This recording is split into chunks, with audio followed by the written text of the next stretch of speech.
Viewer discretion is advised.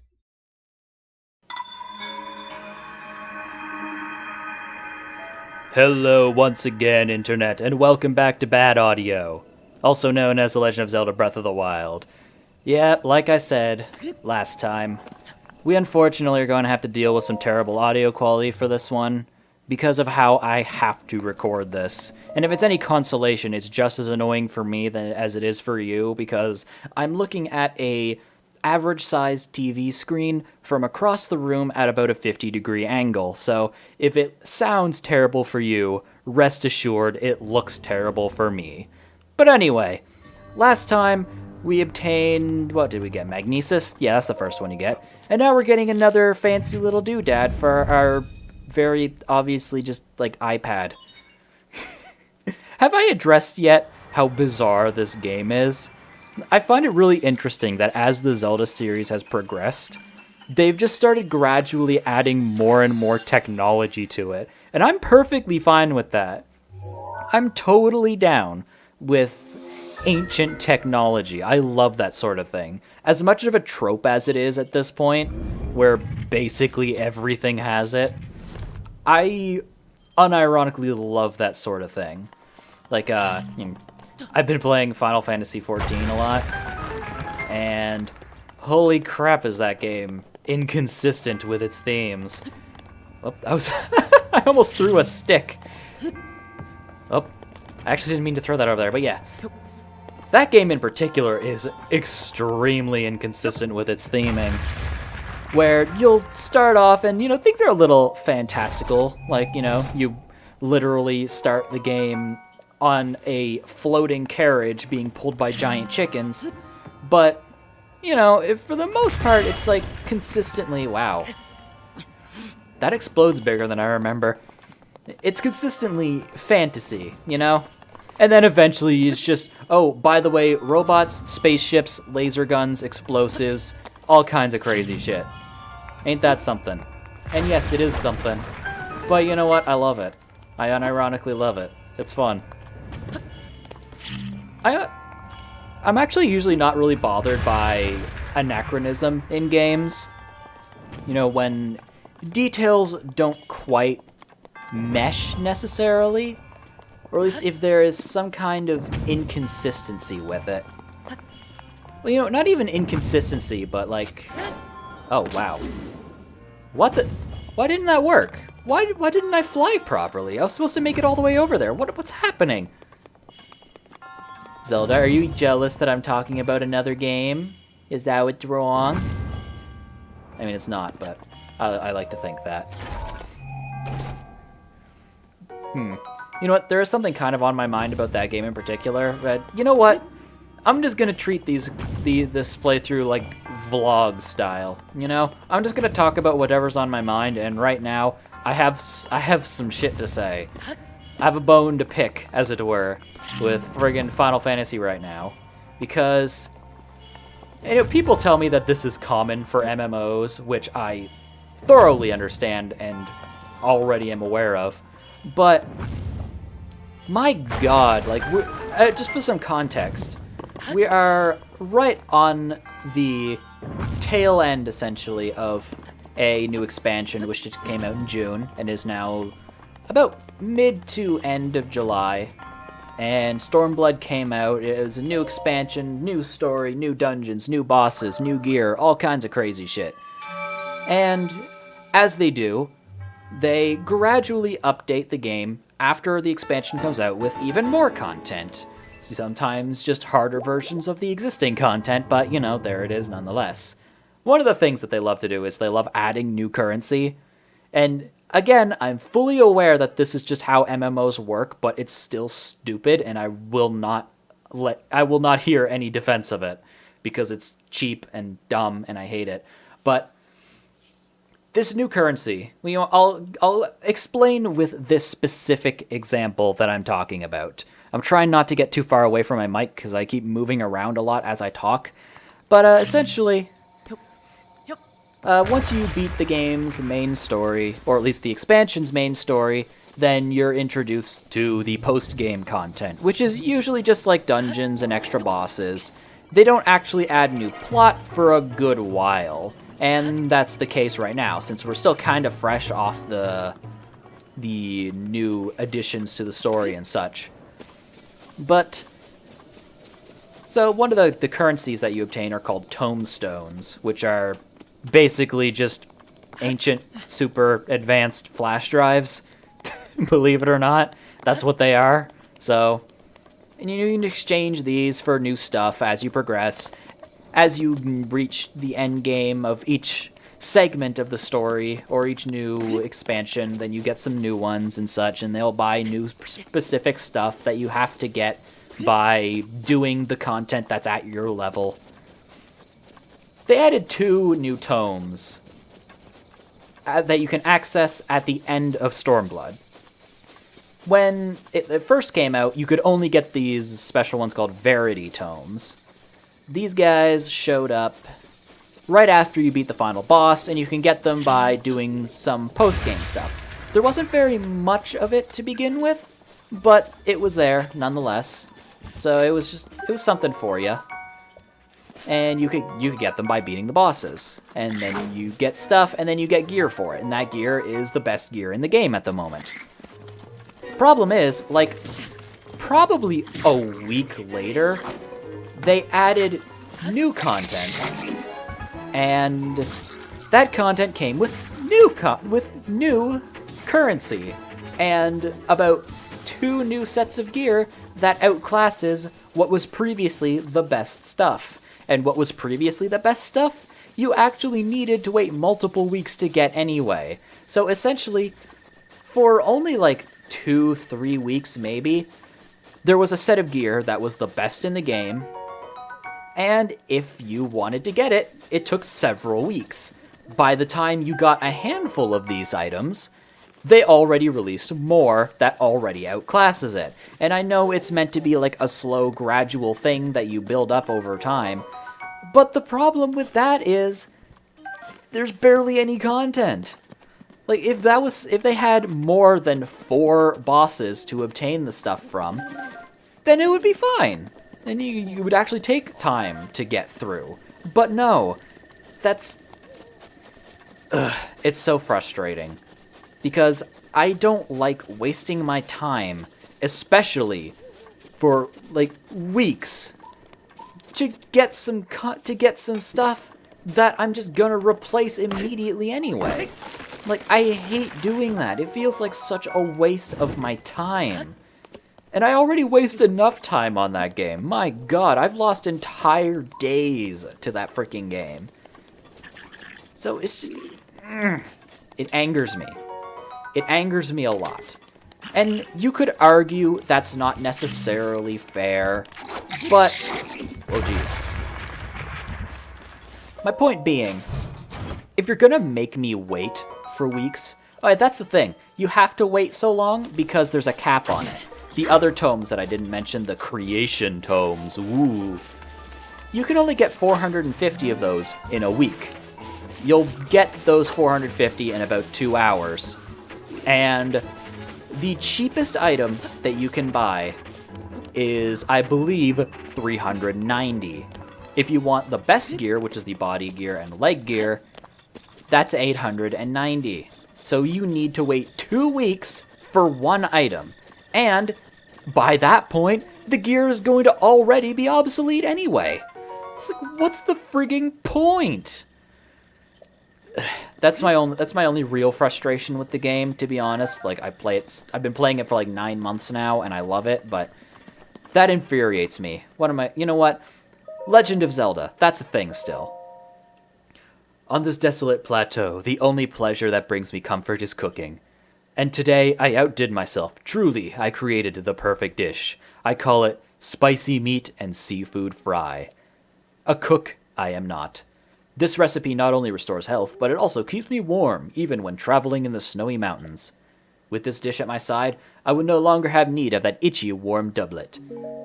Now, I actually think there's another way to get the warm doublet. I have always just kind of done it this way, which is, I guess, the intended way. We need a spicy pepper, we need a raw steak, and we need some fish. And we can get fish basically anywhere. We're actually going to have to head over to the forest if we want to do this. I did kind of consider just making a beeline for the next trial, which you can do. It isn't tough.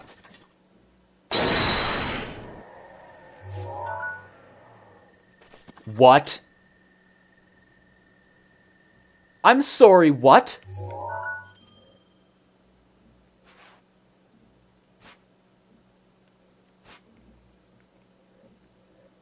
Great Plateau? Lionel! What? Are you serious right now? They put Lionels on the Great Plateau? What? Hold on a second. I'm going to mark this. Something I like to do is I like to mark where on my map I can find Lionels, since they're really good for farming different materials and items, especially star fragments. So I'm going to climb up to the top of this tree right here so I can actually recover my stamina. And I'm going to use my scope. I'm going to put a little doohickey right at your feet. And right there, I'm going to change this into a skull. There we go. Now I know that guy is down there. I cannot believe they did that. They put a Lionel on the freaking plateau, and he's a blue Lionel. It's not even a regular red one. My God, what are they thinking? But Jesus, they are brutal with this game already. Huh, I actually don't think I've taken this particular little path down here. This is something really interesting about this game that I noticed recently. Despite the fact that I've done basically everything, and it feels like I've been everywhere, I actually very explicitly have not been everywhere. Like, something that I like to do is just kind of go around and, you know, if I'm bored and I have my Switch with me, I'll sometimes take my, I'll just grab my horse and let it run along a path. And doing that actually brought me to a path that I'd never been to before. And I like that. This game is so huge, and yet it doesn't feel empty. And like, there's always new stuff that you can do. Hey, side note, I actually killed an enemy. That's pretty sweet. Bokoblin horns. Nothing of real interest. It's weird, there's just a random bow laying around. Oh my God, how many keys are there here? Oh. I don't have any... Oh, I do have an arrow. Oh, I have a few arrows. Alright, here we go. Let's do this. Gyro aims, don't fail me now. How could you do this to me? I trusted you. There we go. What? Why didn't it explode? It didn't explode! What? What? Game? Come on, man. Oh, come on. Aw. Alright, you know what? I'm confident, though. I have weapons. I'm ready. I'm good to go. I just need to actually get one of them. See, I got I got a Boko club. Boom. Woo! Oh, that is some tasty right there. Right in your butt. Right all over that booty. Get up in here. Well, I suppose I'm the one getting up in there, but you know. Woo! Holy crap, that was close. He almost got me. Just let me finish you. Speaking of gyro aims, I actually got Splatoon 2.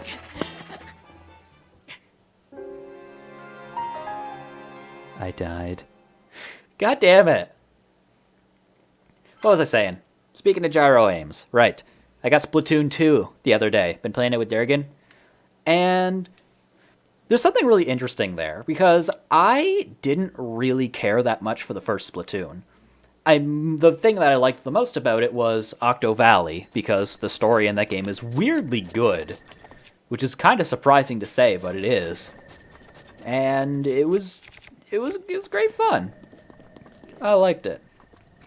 He's gonna see me no matter what. But also the thing is, I was not good at it. For some reason, something about Splatoon just didn't work out for me. I'm not entirely sure why. I'm gonna use a torch on this guy. There we go. Now I can switch to this, and hoo-ah! Oh, get out of here. Boom. But yeah, for some reason, in Splatoon 2, it feels better to play, I think.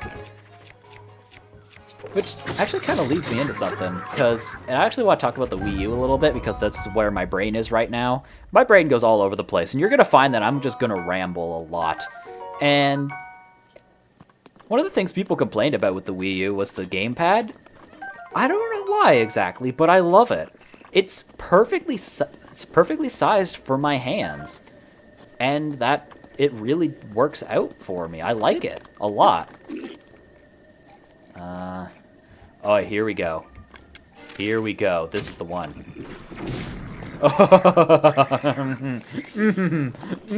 Oh yeah, I'm gonna get right up in you. Well, let me just give you a pokey poke. And let me just give you a little spoosh.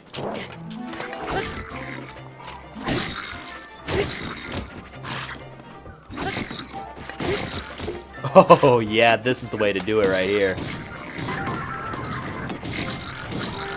It's weird, I remember the Rusty Claymore actually breaking more easily than this. Oh yeah, I'm feeling it now. I'm back in the groove. I'm back, and it's about time too. Oh, wait, let me get this. Oh, you know what? Actually, I could farm arrows off this guy. Oh, nope, he's coming for me. Boosh! Alright, I may as well finish off this Claymore. What should I use? I don't need 2 torches. I'm never gonna need 2 torches. Although, honestly, I'm probably never gonna need a torch anyway. As soon as I get a flame weapon, these things will become obsolete. That's an interesting thing about this game. You can take so many shortcuts. And although at the same time, even though you can take all these shortcuts, they aren't necessarily, like, clever ones. Like, you need fire so often in this game that there's basically no reason to ever not have those things.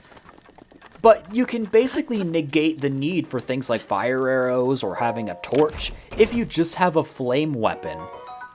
Hell, if you can just hold it and stand next to a block of ice, and the ice will melt.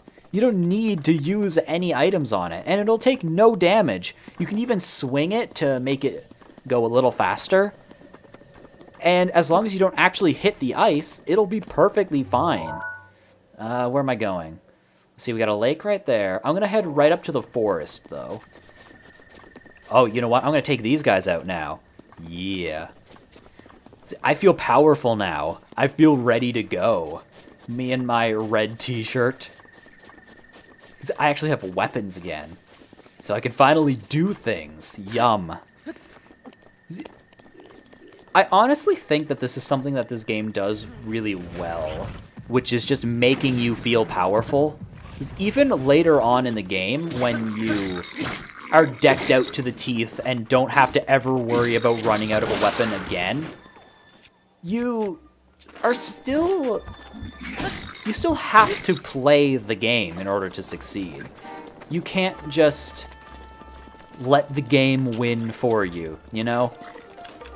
You're not going to succeed by just pressing the button and then, you know, you're done. Kind of like that. I did a backflip instead of a side jump. Oh god, I do that so often.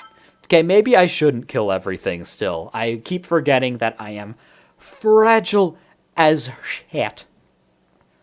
But yeah. I find that even when you're completely decked out and you have nothing to worry about, the game is still fun because it still is about you executing the mechanics properly. And of course, the enemies still don't ever really get any harder to beat. So there's certainly something to be said for whether or not the challenge is, well, whether there's a difficulty curve, period, which really there isn't. I mean, just by the game's nature, there can't be a difficulty curve, because if there was, then, well, it wouldn't be able to be so open-ended. And by extension, it wouldn't be the same game. You know what, speaking of, there's actually something interesting about this game that I noticed, which is, it reminds me a lot of Majora's Mask. And it's a little hard to place because they aren't the same game. Like, Majora is, for the... You know what? Actually, it might be just because Majora is as linear as you can be. It's as open as a linear game probably can be. Which is to say, like, you can do things in essentially whatever order you want, and you can plan around where you're going to go. I don't know. And I think it's also just because this game puts so much focus on characters, which is something that Majora does extremely well. And that's one of the things I love about it. Hang on, I'm just going to shut up here so I can finish. Woo! Wow. Wow, Link. Here we go. Get that dodge. I am very curious how the shrine fights, the tests of strength, are going to go. Because, man, my first one of those was a nightmare. I actually did the one that's way over near, what village is it? The what? Lorelin village? The one that's by the beach? There's one up on a cliff, and it's, I think, a major test of strength. That was actually the first one that I did. I hadn't even done a minor or moderate test. Did he just kill me through Spanx? That's the worst way to do it. How dare you? But yeah, I had never seen that enemy before when I done it, and I wasn't prepared in any way. I basically burnt through all of my weapons fighting it. It was a nightmare, really. Okay, yeah. So it occurs to me, I really shouldn't fight anything right now. I'm just gonna mosey on through right here. I'm just gonna hit the old dusty trail, you know what I mean? Yeah, I'm not gonna bother even fighting those chews. I have no purpose in killing them. Like, I did kill them for specifically the, for their jelly, but you don't need Jew jelly, like, really at all. I do need an animal, though, because I need some meat. It doesn't really matter what it is, because you get the same meat from everything. Let's see. That's a bush. I should reiterate that it's very difficult for me to see what's going on. I can still see, and I can still read what's going, but it's a struggle. Huh. Now there's a camp over there. It's gonna be bokoblins. If I can get their fire over here, I can get a Korok.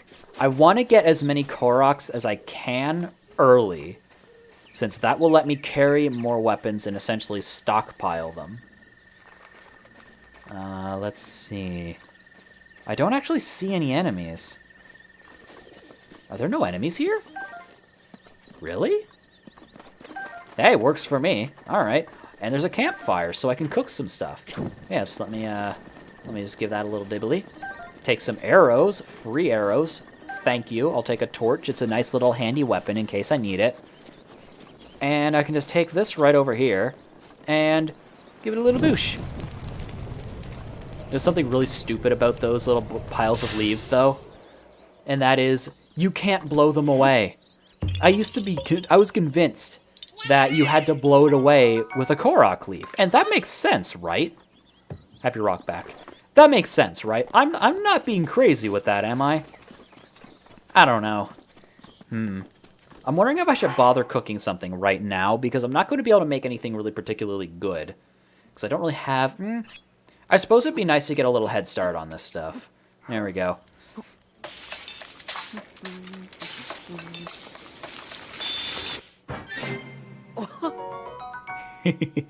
Fruit and mushroom mix. Thank you very much, video game.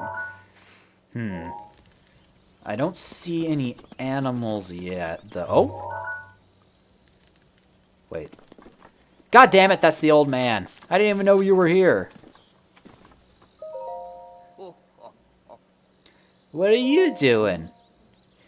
Well, I can't see you because I thought you were a boar. I'm sorry. You'll scare off my prey like that. At least crouch down a bit. Yeah, there's a boar right there. Yes. Are animals also more alert? Okay, I'm going to be prepared to take 2 shots at this guy, because I don't think the first one is going to kill him. There we go. Nice. And a single steak. Delicious. Steak actually sounds pretty good right about now. Hey, what's up? I hate to break the news to you, buddy, but I already got it. Yeah, you know, I can just make my way back south now. And by doing that, I'll pass right by that river. And at the same time, I can pick up a fish. Is there anything in here? This isn't the stump I thought it was. Dang. One of these stumps around here somewhere also has a Korok in it. I didn't get all of the Koroks, like I said before, but I did get quite a few of them. Yeah, here we go. Had a feeling there was one up here. Basically, every time there's something high up, there's always a Korok on it. That's basically a universal rule. Any mountain that you can climb up, any flag you can climb up, just try it. A lot of times, even just big trees will have one. Nah, I'm not going to bother hunting any more pigs right now, because I'm at the point where getting food is actually not a big deal, because most enemies will kill me in one hit regardless. So even if I did have a bunch of food to heal me with, it wouldn't really make a difference. So I'm mostly just stockpiling for the future when I actually have a few hearts. Speaking of hearts, though, that actually does beg an interesting question. So my first playthrough, I prioritized getting stamina. I still added in some hearts every now and then, just for the sake of getting more life. But like I said, I focused on getting stamina, and since I spent most of my time in the game climbing on mountains and such, because, you know, that's one of my favorite things to do in this game. But I'm also wondering if it would be a good idea to focus on getting as much stamina as possible. Or at least maybe stockpiling on items a little more. It's hard to tell. Let's see here, though. If I can see a fish, I can dive right down. Boom! Done! Nailed it. Yes. Delicious, delicious fishes. Alright, so I just gotta make my way back to the old man's hut, and then I can give him the spicy meat and seafood stir fry. Since all that takes is a spicy pepper, a steak, and a fish. Delicious. Ooh. Oh, ooh, you know what I'm gonna do? I'm actually gonna go up the temple early, because there's a helpful treasure up there that I want to get. And I want to get it as soon as possible. Wow, how did that work? How did I just do that? Oh my god. Oh, that was sweet. Did you see that? I was about to fall, but I somehow managed to get Link to turn in midair and grab onto the side of the wall that I was next to. Oh my god, that was some Tomb Raider shit right there. I love it. If you get lucky, you can pull off some crazy moves in this game. I love it. Let me see. So, how tall is this thing? It's not taller than I remember. Oh, geez, I don't have any stamina. I gotta remember that. I always forget. Holy jeez. So right up here at the very top where you normally meet Mr. Man, I'm gonna pick up this treasure early. Soldier's bow. That is going to be extremely helpful. Actually, Now the Traveler's bow is a little over a third of its power. But if I'm not going to be killing an enemy, especially from a distance, should I bother using that bow now? You know what? I'll hang on to... Ow. Yeah, I forgot I didn't have the glider. I told you this would happen. I mean, that's actually the second time it happened. But also when I jumped off the tree looking at that Lionel earlier. Yeah. Wait, am I in the Lionel? Oh, geez, I am in the Lionel area. Yep, he's right over there. I can't believe they did that. Like, I expected this game to be a jerk. But I didn't think it would be that bad just to drop a freaking blue Lionel on me immediately. Ooh. So let me get you. Woo! What? What? You didn't see me there. That's bull. You're lying to me. You know what? Honestly, one of my favorite features of this game is that you can pick up arrows that miss. I love that feature. I wish that was a thing in previous Zelda games. Then again, I suppose arrows were a lot easier to come by in that game, so it's not a big deal. You know, it's not a problem. You know, whatever. Anyway, let's cook some things. Grab our spicy pepper, our meat, and our Hyrule bass, and let's... But... Link. Link? Why? What is wrong with you? I see, it said cook. Cook.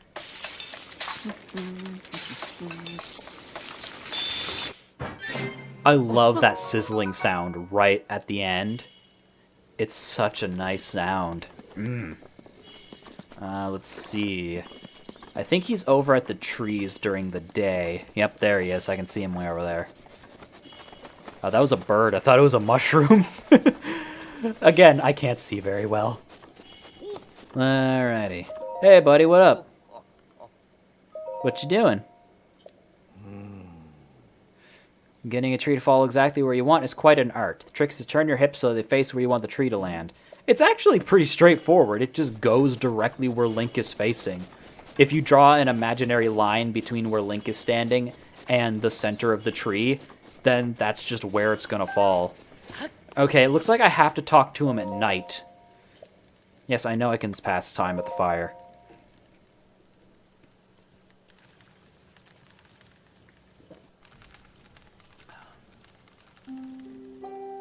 Oh, hello. How's your shrine exploration going? What you doing? This body of mine isn't what it used to be. Recovering from a bout of hard work takes a while. If you're hungry, I have an empty pot you can use to cook yourself a meal. I cooked something. Wait, is that? This looks just like my signature perfect dish, spicy meat and seafood fry. But how did you? Well, I suppose that's not important. Can I trouble you to share the recipe? Ah, of course, Hyrule bass. How could I have forgotten? It's literally the only fish you can find on the plateau. Well done. Now, please allow me to reward your culinary efforts with this warm doublet. With that, you'll be able to resist the bite of colder environments. As for me, I know a great spicy meat and seafood fry recipe. Yeah, I know, I just told you it. Are you serious, buddy? Alright, but yeah. We have a warm shirt, and that means we can progress forward to the next shrine, which we'll find right up there. But that's about it for what we have time for today. It's been like 35 minutes. I need a drink of water because my throat hurts from talking at this volume. So, thanks for watching, guys. And remember, the world sucks, but hopefully you like this at least. See you guys next time.